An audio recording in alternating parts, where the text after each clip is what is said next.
usaha sendiri di Dipasena tentang budidaya juga kan, kalau tadi kan kita sekedar untuk hidup ya.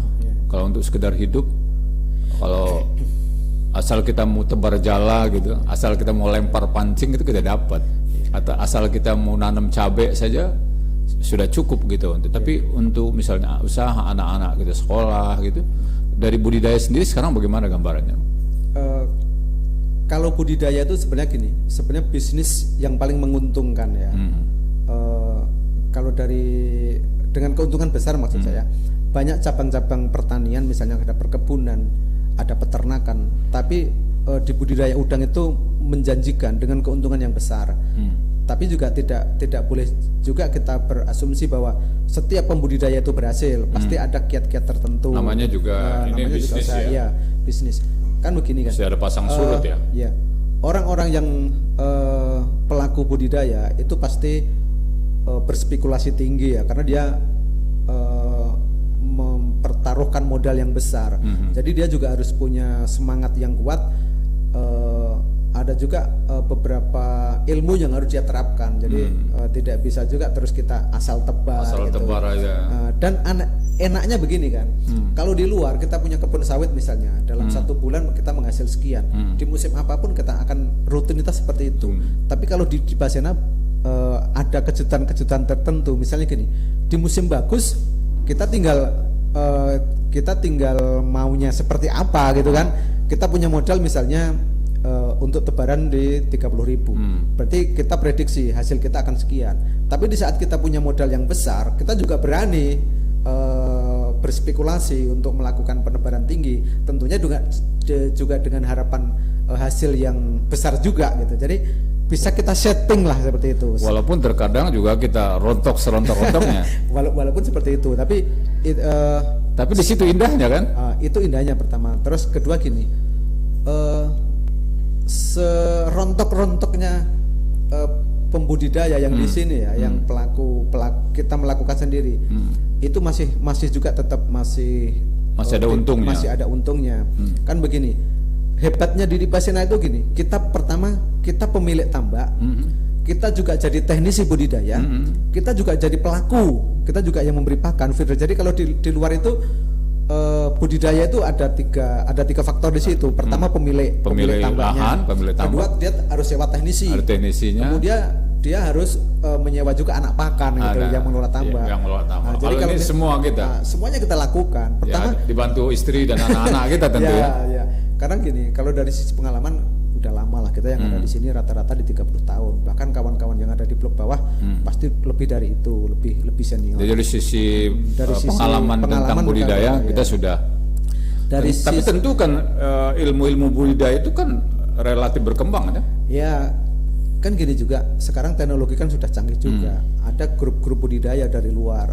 Setiap ada perkembangan apa, kalau kita mau mengikuti juga pasti di situ ada solusi. Walaupun di saat sekarang ini ada penyakit yang disebut HPND itu masih sangat susah, tapi lama-lama kan ada juga solusi. Kita siasati lah di musim buruk seperti ini, kita tebar sedikit gitu.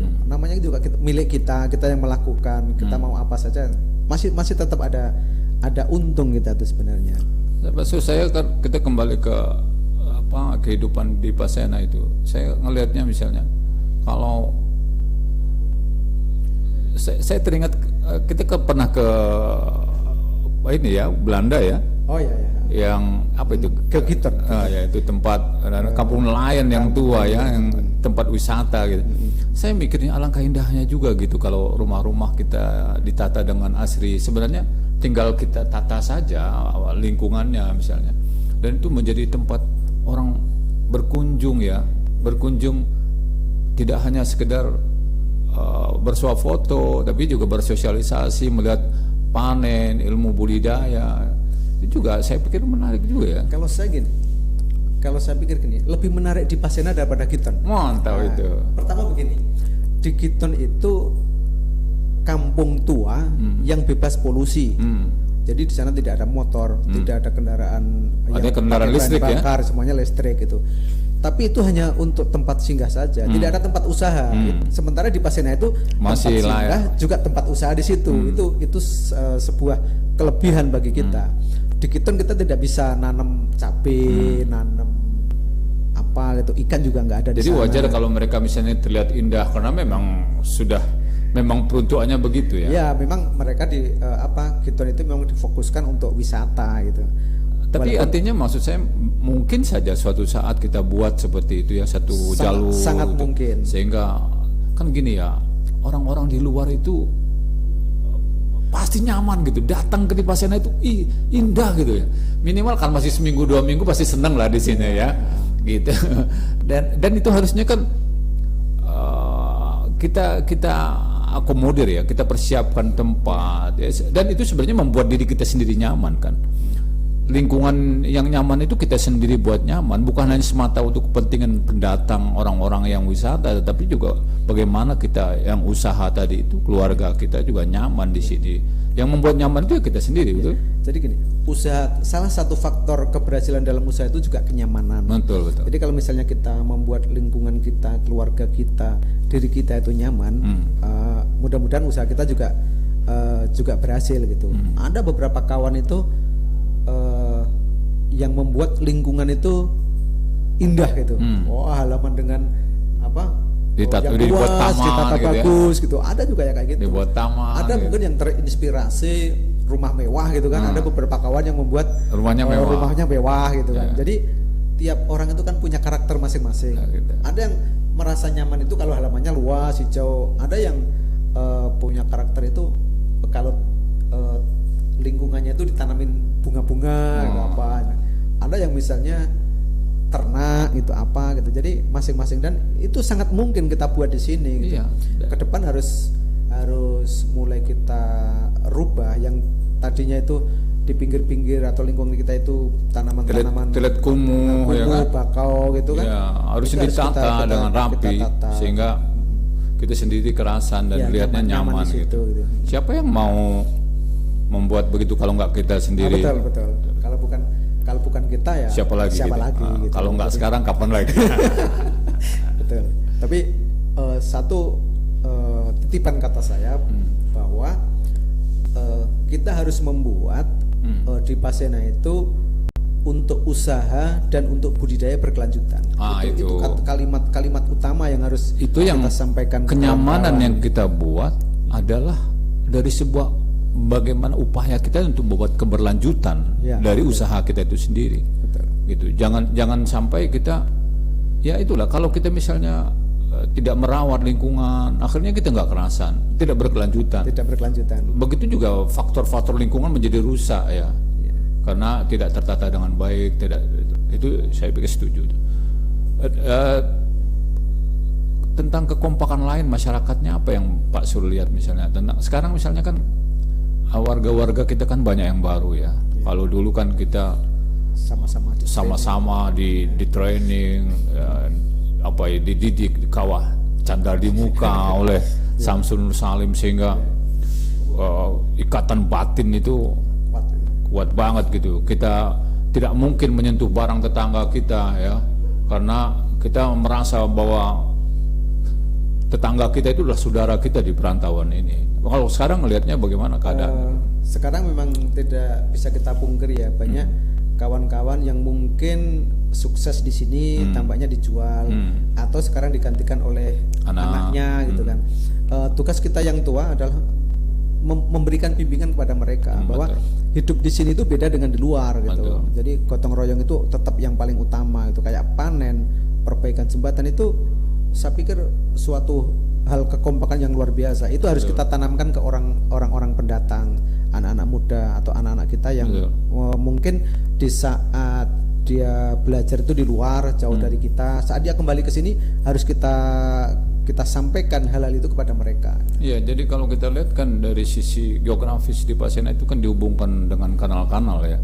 Artinya bahwa filosofinya yang dibuat oleh Samsul Nur Salim itu, kita tidak mungkin bisa hidup sendiri di Dipasena itu. Kita butuh tetangga, butuh orang lain. Membangun Dipasena itu nggak mungkin.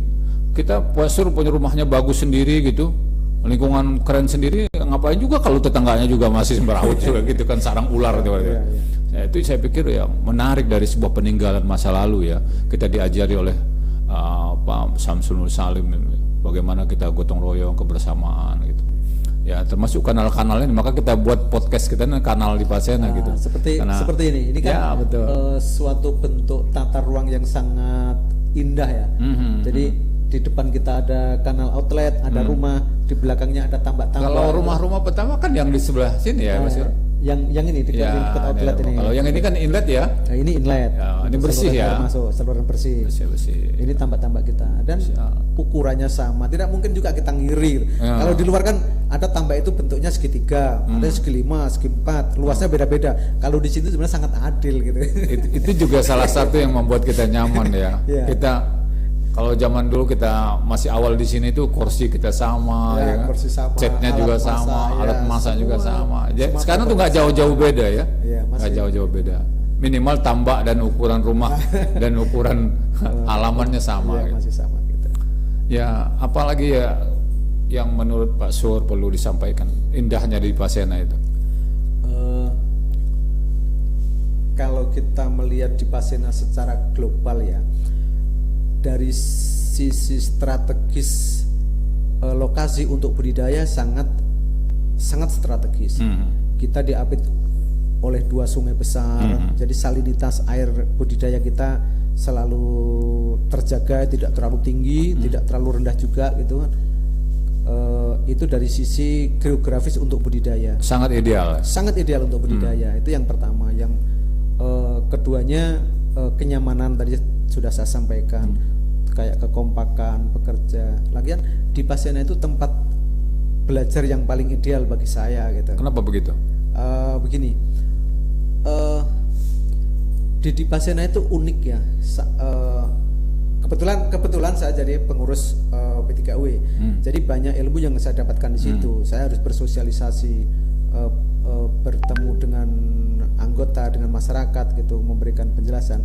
Itu kan juga perlu mental atau perlu untuk kita menyampaikan ke orang itu paling tidak kita harus menguasai ilmu. Apa yang akan kita sampaikan, terus cara kita menyampaikan.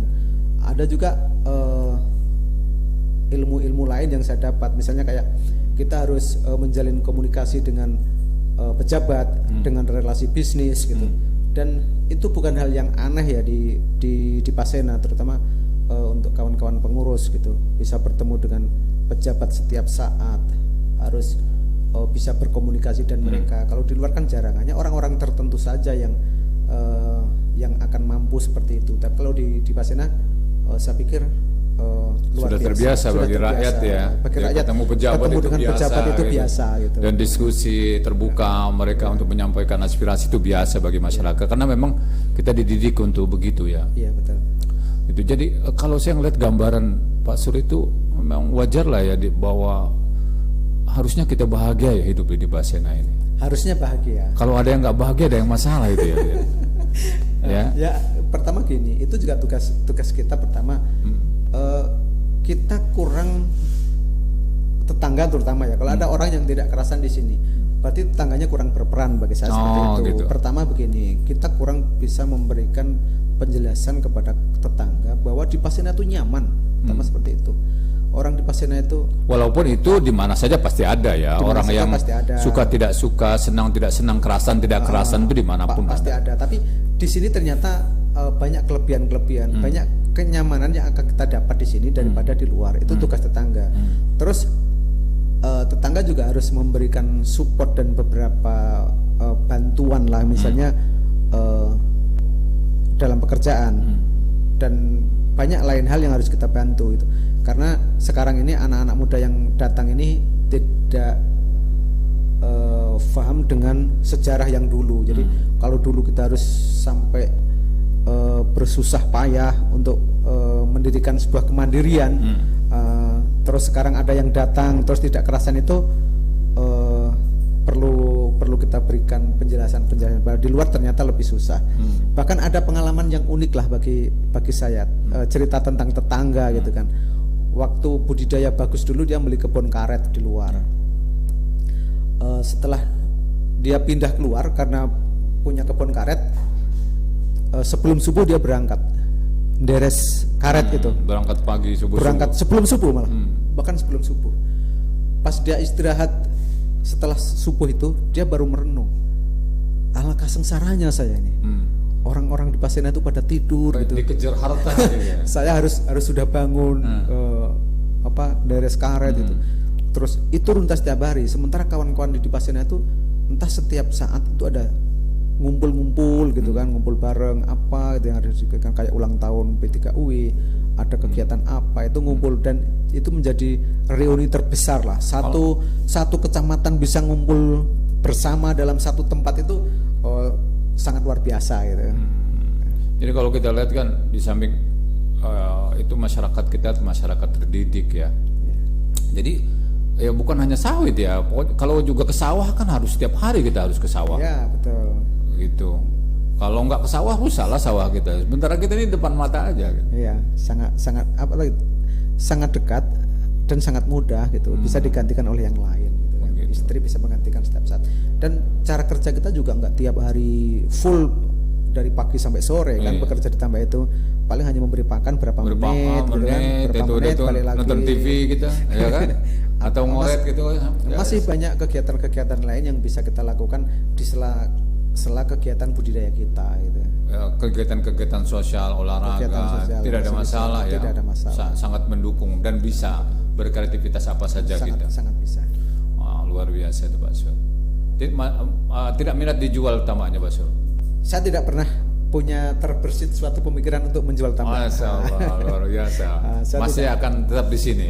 Insya Allah masih di sini. Apalagi sekarang kan sudah kuburan juga sudah disiapin P3UI ya. Kalau pulang, ya kadang-kadang kan kita malu ya. Kita hidup di sini, pulangnya dibawa keluar kan. Sekarang alhamdulillah kan sudah ada tanah ya, disiapkan untuk kalau kita tinggal. Kalau misalnya gini, kalau saya punya cita-cita gini, walaupun nanti suatu saat saya keluar misalnya. Karena saya anak laki-laki tertua ya, kewajiban saya adalah mengurus orang tua. Di saat nanti saya harus keluar merawat orang tua yang sudah tua misalnya, saya tidak akan, mudah-mudahan tidak akan menjual tambak, karena suatu saat pasti akan kenangannya terkenang di tambak gitu. Luar biasa. Terima kasih Pak Sur, hari ini kita ngobrol-ngobrol santai tentang kehidupan di Pasena. Tidak salah lah kita bilang bahwa di Pasena itu serpihan surga ya, gitu. Yang ada di bumi. Luar biasa. Salam untuk keluarga Pak Sur. Insya Allah. Ya, mudah-mudahan budidayanya semakin baik. Amin. Terima kasih. Demikian bincang-bincang kita dengan Pak Sur, salah satu petambak di Pasena Mulia, Rawajidu Timur. Mudah-mudahan kita dapat mendapatkan pembelajaran dari bagaimana berkehidupan sosial masyarakat dan juga budidaya di bumi di Pasena. Assalamualaikum warahmatullahi wabarakatuh. Waalaikumsalam warahmatullahi wabarakatuh.